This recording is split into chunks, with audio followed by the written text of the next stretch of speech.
Good morning. Happy Wednesday, July 2nd, 2025. Okay, so yesterday we had a inside day, meaning that the high never broke the high of the previous day, the low never broke the low of the previous day. So the rule says that we have to go with a break to either side of inside day, but overnight we saw that we broke those highs. We broke these two highs, and then we found sellers here, which brought prices down back inside the range, inside value. Then they swept through value, got to value area low, and then peaked below last week's high. And then we're seeing buyers just now, right? So this overnight session is pretty much balanced. And now what we have to monitor is to see if... Oh, you guys are not seeing my screen. Hold on. I don't know why, but... There you go. So I was showing, we went above, back below to yesterday's value area low. Now looked below the previous week's high, and then found buyers just now. So now we're balanced on the overnight session. Just now, before I started recording, we saw a spike, some Tesla news, some Microsoft news, and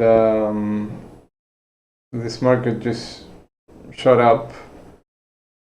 So what we need to look at now when the market opens is if we are able to get back above, because it's more relevant if we break either this high or this low during RTH versus the overnight, right? Because the volume is way lower during the overnight session.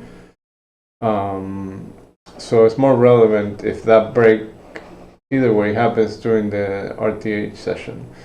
So if we break back above yesterday's high, then looking to go with that break and see if we can finally get to that 85 area. We have a little bit of resistance here at 80.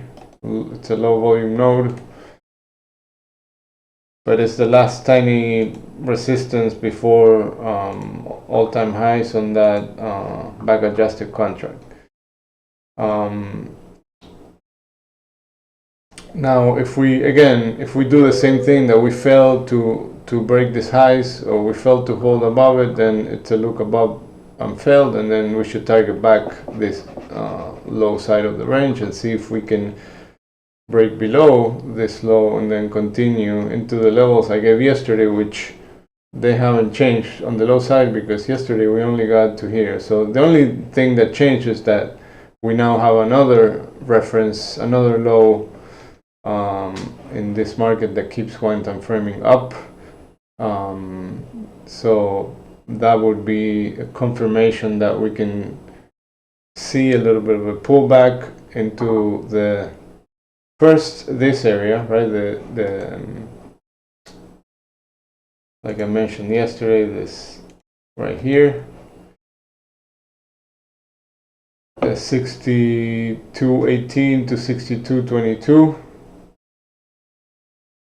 And then the next area of support is right here at 6200 to 6205 ish. If we break that, then we have this spike from this session that needs to be retested, and then some single prints here, and eventually that weekly pivot area 6150. But remember, July, very bullish month, so any pullbacks could be bought very quickly, as we've been seeing in the last few sessions.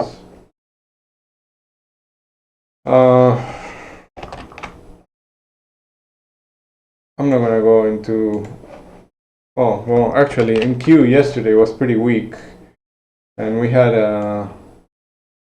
initially so it broke this high. I'm sorry, it broke this low. Initially, it was a double distribution. Then it ended up being a pretty balanced day, and now we broke this low again. So NQ is being very weak in comparison to the other indices.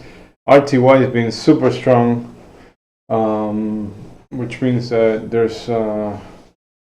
was probably a lot of rebalancing yesterday because it was the beginning of the quarter, beginning of the month, and that's why we were seeing big divergences yesterday. So NQ, I mean, the scenarios are still the same, right? Like we're looking at the same structure as yesterday, right? We started one time, we stopped one time framing up.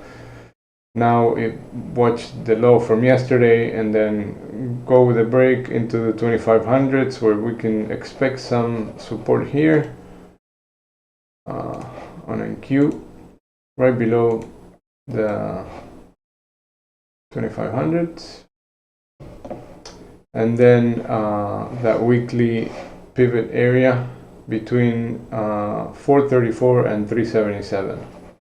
That high volume node right there is pretty prominent. If we're able to get below that, the low from yesterday.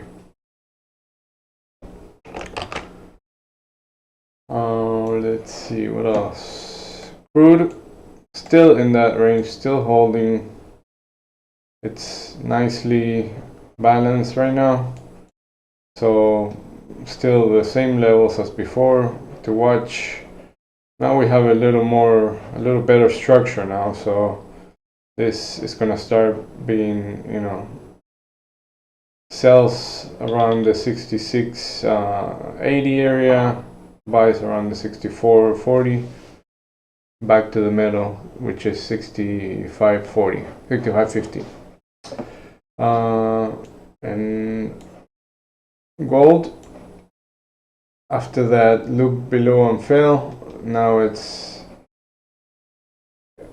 started moving higher. The 20 moving average provided some resistance yesterday, so let's see if it breaks, if we can go back to that 3400 area again.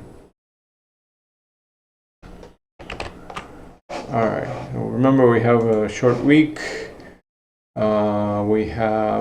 Today we have crude oil inventories and not many more news releases today, but tomorrow we have NFP, unemployment, US trade balance, jobless claims, a bunch of stuff tomorrow, PMI, ISM. Tomorrow is a lot of news and a half a day, so they're condensing everything on tomorrow's session, so a lot of room for volatility. All right, that's it. Good luck.